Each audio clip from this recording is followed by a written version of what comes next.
بخوا قسم براني برز بخوا قسم أو إخوة ناسي لدلابي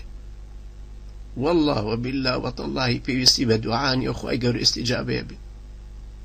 بەخوا قەسەم لە دڵت دەچەسپێ کە بتەوێ شتێک ببێ و خوای گەورە بۆ ئیستیجابەیە بێ بۆت ئێمە ئێستا کە ئاواڵین کابرایەک گاڵتەی بە عەقڵماندی هەڵێ هەڵیان نەخەڵەتێن چونکە ئەو لەم عالەمە ڕۆحی ئێمەیان ناژی چونکە ئەو هەست بەم ئیمانە بەم پەیوەستیەی نێوانی خالق و مەخلوق ناکە ئەبەدەن ئەمە نازانێ بەخوا قەسەم ئەمە نازانێ بەینی عابد و معبود چ پەیوەستیەکی ئیمان هەیە لەبەرەوە ڕووتان لەخوا بێ کاتێکتانەیە دوعا بکەن هۆشتان لە دوعاکانتان بێ دڵتان زیندوو بێ بە خۆشەویستی خوا ئاویدەن دوورکە وەرەوە لە حرام ئەمە ئیبراهیمی کوڕی ئەدامە کوڕە مەلیکە هەمووی بەجێهێشتووە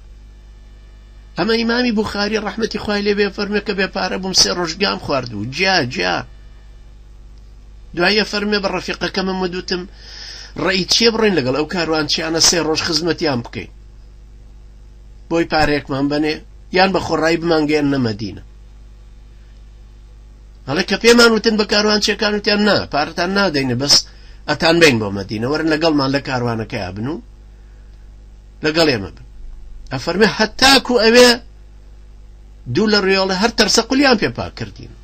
هەر کورتانمان داگرت و هەر خزمەتمان کرد و هەر ئاومان هێنا بۆ ئێسرەکان و ڕانی خۆیانمان شێلا و قاچی خۆیانمان شێلا ئەوان چوزانە نەمە بوخاریە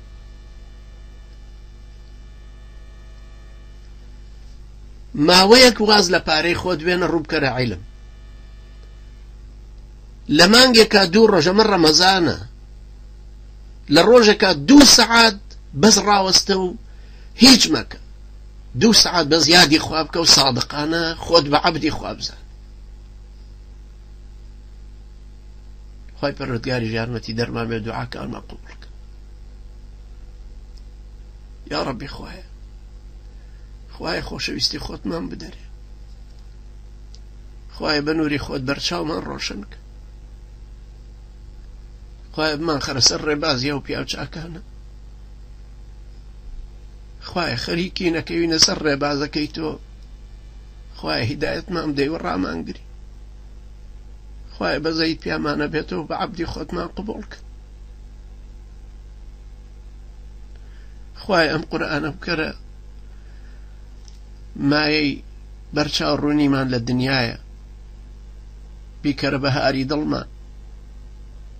بیکەرە هاودەنگی قەبرمان بیکەرە بە تکاکاری قیامەتمان خوایە لێمان قبوڵ کە خوایە ئێمە عەبدی تۆین و لاوازین و